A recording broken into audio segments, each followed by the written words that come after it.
listening to Frey. Starting right now. Here's your host Alfredo Leon.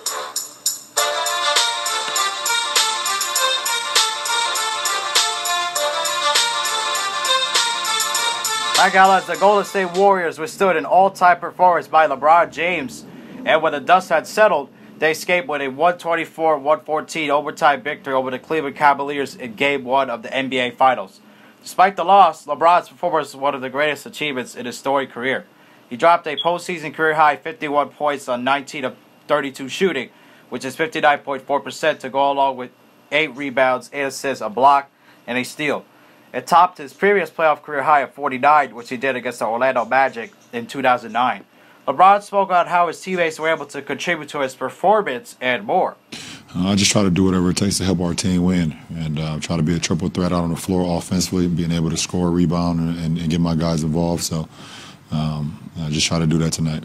It may not mean much in the Cavaliers' loss, but James is now the 36th player to score 50-plus points in a playoff game, along with Michael Jordan, Rick Barry, Jerry West, Elgin Baylor, and Bob Pettit. James is one of 6 players to score 50-plus in a finals game and the only one to lose it. It was also the first 50-point finals game since Mike did it in 1993 against the Phoenix Suns, in which he had 55 total in that game. He also joins 4 other active players to have scored 50 or more points in a playoff game: former Cavs teammate Isaiah Thomas and Oklahoma City Thunder guard Russell Westbrook, who both accomplished that feat last season, as well as living legends Dirk Nowitzki and Vince Carter. There have been only 2 players in NBA history who have scored 50-plus points in a playoff game who have not gone on to make the Hall of Fame: Kobe Bryant, who's eligible to get in next year, and he's going to get in, and Eric Sleepy Floyd, who scored 51 points against the Los Angeles Lakers in 1987. They were in position to win the game at Oracle Arena for the first time since winning the championship in 2016, when James had that famous block on Andre Iguodala that will be remembered forever. Other than the Smith fiasco, there was another play in which the Cavs could have won the game over the Dubs. Here's Kevin Durant speaking on a situation when a player doesn't know when they're ahead or not, and more. I mean, anything can happen on the basketball court, you know. And we all done stuff like that on the basketball court, so you know, I can't talk about I can't talk about a situation that way because I do some dumb stuff on the court. So you know, I can't really talk about that. But glad we got a W. I don't know what was going through JR's head, but he made a great rebound and gave him opportunity to win a basketball game. When there was a minute left in regulation and the Cavaliers were leading by 2, James stood his ground against Durant outside the restricted area as the Warriors dove down to the basket and was called for an offensive foul initially. The Cavs regained possession up 2 with a chance to put the game away. That was until the referees decided to exercise their discretion and review the play, overturning the call and awarding 2 free throws to Durant, who made them to tie the game. In a post-game referee pool report, officials Ken Maurer and Tony Brothers explained the review occurred because there was doubt about whether James was in a restricted area. Here's LeBron speaking about his reaction of the change of that call. I thought I read that play just as well as I read any play in my career. Defensively, I seen the drive. I was outside the charge line. I stepped in, took the contact. It's a huge play. It's a huge play. Despite that, the Cavaliers could have still won the game with 4.7 seconds left, down by 1. After LeBron made an incredible pass to George Hill cutting to the basket, he was fouled and went to the free throw line to try to get the Cleveland the lead back. He made the first and missed the second. All of James's effort was for naught, as J.R. Smith had a blunder during the potential game-winning possession at the end of regulation to send the contest to overtime. It looked like Smith told LeBron that he thought the Cavaliers were leading by 1. James was shouting at him as the clock expired, and Smith didn't even go for a layup. During the extra session, James was held to just 2 points as the Dubs pulled away for the win. James also spoke out what can be said to lift Smith up and get it out of his mind. You know, we got to move on. I mean, this game is over and done with. We had our opportunities, you know, and I will never give up on JR. It's not my MO. I don't give up on any of my players, so any of my teammates. So I don't think that even needs to be said. Here is Joe Borgia, who is the NBA Senior Vice President of Referee and Replay Options, speaking to Matt Weiner, Grant Hill, Isaiah Thomas, Zeke, and Kenny Smith on NBA TV about that call, specifically asked by Isaiah. We watch Kenny underneath the basket, and I clearly see a check down. I see him hold off. I see him take a look at brothers, and I see a check down before he gives the charge signal call. And then it's reviewed. Explain the check down review to me. Okay, so you have two whistles on the play. And anytime we have two whistles, you always want the officials to look at each other and try through experience determine maybe who has the best angle on the play.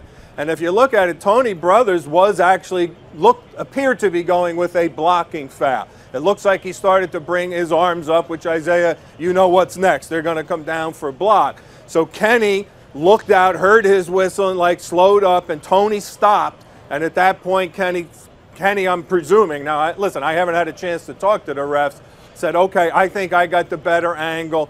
I am going to go with offensive foul. And then Eddie Malloy, the slot ref, came over and started questioning the restricted area because I think he saw Green's foot in the restricted area. Maybe he wasn't sure whose it was.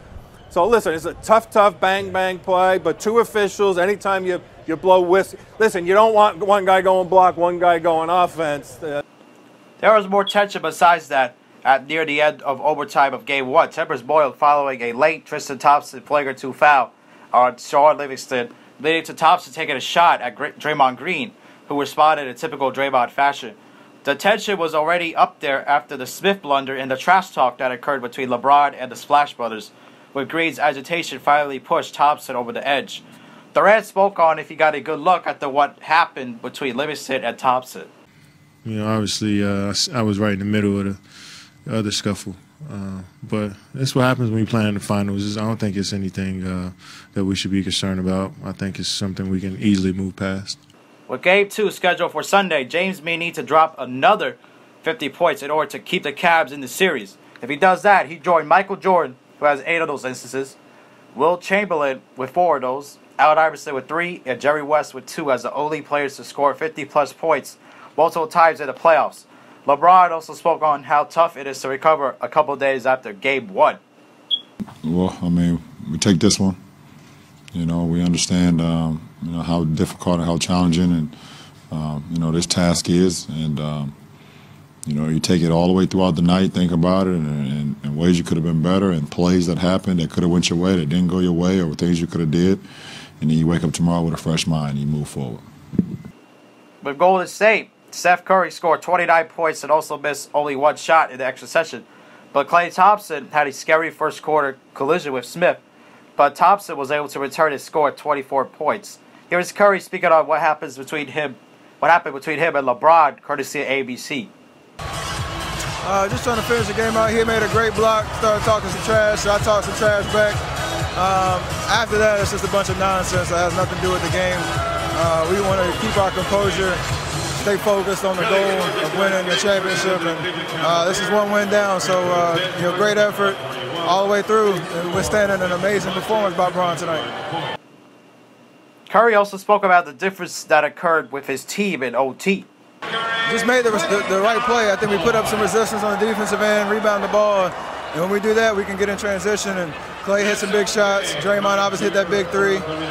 So everybody pitched in. And Game 1s are always weird because you come off a series playing a certain team for 7 games, and it's a feeling out process trying to get used to the old foes that we've been facing the last 4 years. So glad to get the win, and now we can really adjust. Durant wasn't playing at his best in this game despite he got 26 points and was being outplayed by LeBron. Here is Durant speaking on the end of regulation as well as what JR did and more.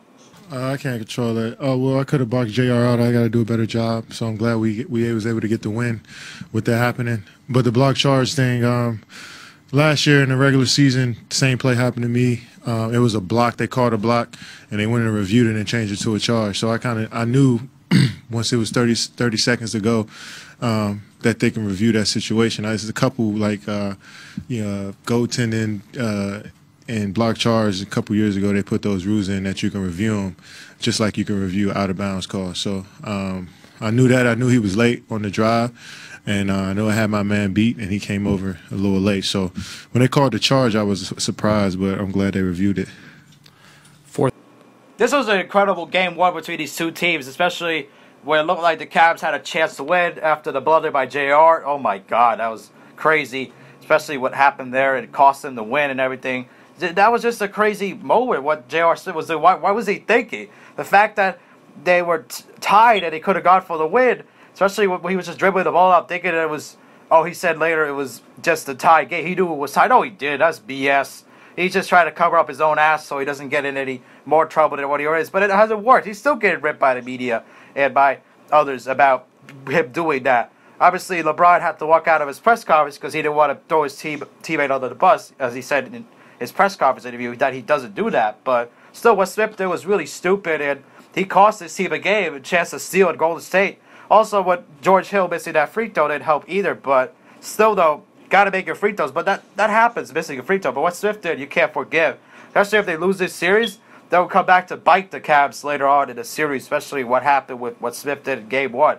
If the team wins in Golden State Game 2, that would be big because that would even the series. But if they win Game 2, and if they would have won Game 1, they would have been up 2-0 right now. They would have been in great shape. But the fact is, they blew Game 1 because of a dumb move by Smith.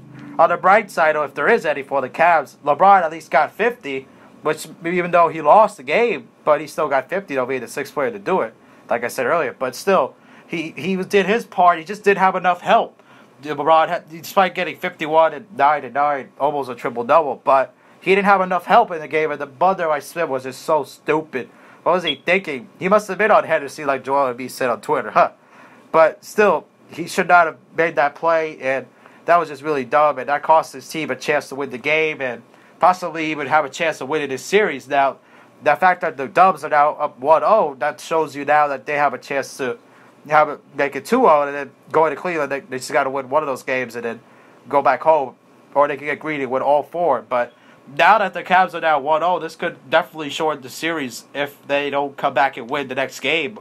But that was a big loss, and what Smith did was really dumb. But that wasn't the only controversial play in the game, especially when they overturned the call when it looked like it was an offensive foul on Durant. And the fact is it wasn't, and they turned it into a blocking foul on LeBron. But that was, I don't understand why they changed that call. That's just kind of dumb. I kind of agree with it being an offensive foul. Durant, when he did that play, he kind of shoved LeBron to the ground. That should have been an offensive foul. That should have been kept like that on the court. But the fact that they changed it, I don't know why they did that. It just didn't make any sense. But still, though, nonetheless, they lost the game, and they never really recovered after that, especially when Smith blundered and overtime. They had no chance. They just got blown out of the gym by the Warriors in overtime. They just didn't have any shot, especially after what Curry did and Thompson. Incredible overtimes. Green hitting threes. He struggled from three almost the whole year pretty much, and he hit 2 big threes late in overtime, and they were able to come and win the game. But still, though, that Durant controversy with LeBron, I think that was an offensive foul. That should not have been overturned, and there's a lot of controversy going on with that. And I kind of agree with Isaiah about what happened with the play with Curry and Durant, and what happened with that and LeBron. And what happened with what Isaiah said was what happened with JR in that play at the end of the game. You should have known what time it was, NBA Finals and everything like that. It didn't really make much sense, though, like why that happened. And it's just really dumb what Smith did, and the controversy as well with the referees. They didn't do a great job refereing this game, and let's hope they redeem themselves in Game 2, because this could be an ugly series as far as competitiveness is concerned. And that's not good that they did really poorly in the NBA Finals game. It's supposed to be the best referees in the world doing this, and unfortunately they didn't do a good job, and this is going to hurt them as far as that's concerned. And they should not have been this bad, and that call should have been an offensive foul on Durant. That definitely was a game changer, and the Smith thing as well. But what Hill did at the line, though, there was really not you could do about that, but because players do miss free throws sometimes. But Smith, they should have called a timeout, and fact is, Smith is just making a lot of excuses, and that's not really good enough. And Tyronn Lue, he's trying to back his players up, but thought it was just calling a timeout according to Lue. But that he wanted a timeout. What Smith could have done was call a timeout if he wasn't going to put it back up in the basket, but he didn't do that. That was just really stupid out of him. And yeah, like I said, he just really dumb. It doesn't help his cause as well. And got to find a way to make it up for his teammates. He's got to make it up. If he has a big game in Game 2 and helps them win, then all is forgiven. But right now, it's not a good sign for him and his teammates. And if they lose this series, that may not be good for his Cavs' future either as well.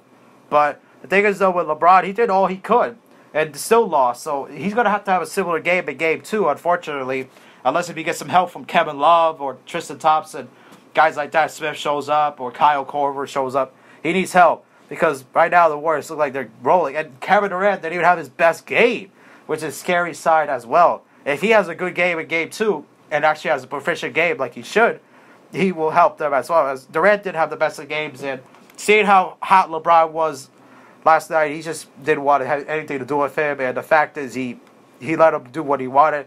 And the fact is, LeBron had his way, and it was just his night. But I don't know. Are the Warriors living with the fact that he's not going to have another night like that? I think he will have another night like that.